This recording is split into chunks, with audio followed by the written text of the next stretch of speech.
शिवांशच्या झाल्या पेशी कमी. चव्हाण साहेब एकतर घरी नाही आहे, त्यांना आणखीन यायला 1 दिवस लागेल आणि मी एकटीच घरी आहे, तर मला जायला गाडी पण नाही हॉस्पिटलला. तर पहिलं दाखवलं होतं तिथे काही फरक नाही पडला, तर मी गेले होते दुसरीकडे घेऊन. तर रिक्षा पाठवला होता चव्हाण साहेबांनीच फोन करून, तर मी गेले होते रिक्षामध्ये बसून शिवला घेऊन. कारण ताप त्याची कसलीच कमी नाही. औषध दिलं, काही दिलं, काहीच तापच कमी व्हाय नाही त्याची. तर आम्ही गेलो फायनली हॉस्पिटलमध्ये.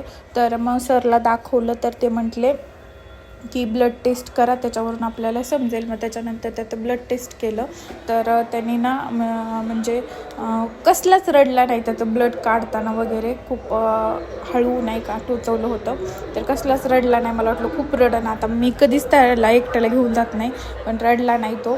आणि त्याच्यानंतर त्याचं ब्लड वगैरे टेस्ट केलं आणि त्याच्यामध्ये त्याच्या प्लेटलेट्स कमी झाल्यात आहे. तर तिथे म्हणजे इथं नेकनूरमध्ये असा स्पेशल लेकरांचं हॉस्पिटल नाही आहे.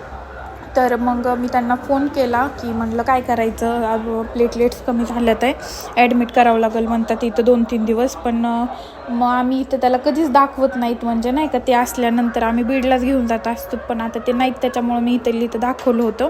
तर मग ते म्हटले इथं नकोच, आपण बीडला जाऊ म्हणून. ते बीडला एक हॉस्पिटल आहे मोर्या म्हणून, तिथेच जातो आम्ही प्रत्येक वेळी, त्याला तिथेच फरक पडतो.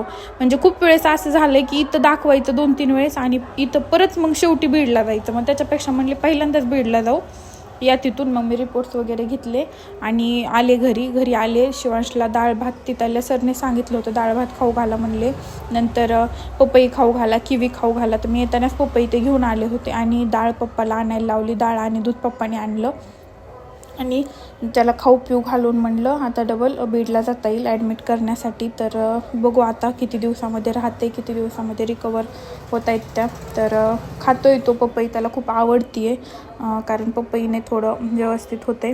तरी बघू आपण काय होते. तर आता ॲडमिट करावं लागेल त्याला 2-3 दिवस, काही ना काही सुरूच आहे. त्याचे पप्पा पण गेले नाही तिथं आणि आता मला एकटीला घेऊन मग एवढं ताण येतोय. त्याला सुया टोचवायचं म्हणलं तो एवढा रडतो, हात शांत ठेवत नाही. लेकराचं लय अवघड असतं. त्याच्या पप्पाचं तरी ऐकतो तो. बघू काय होतं आता.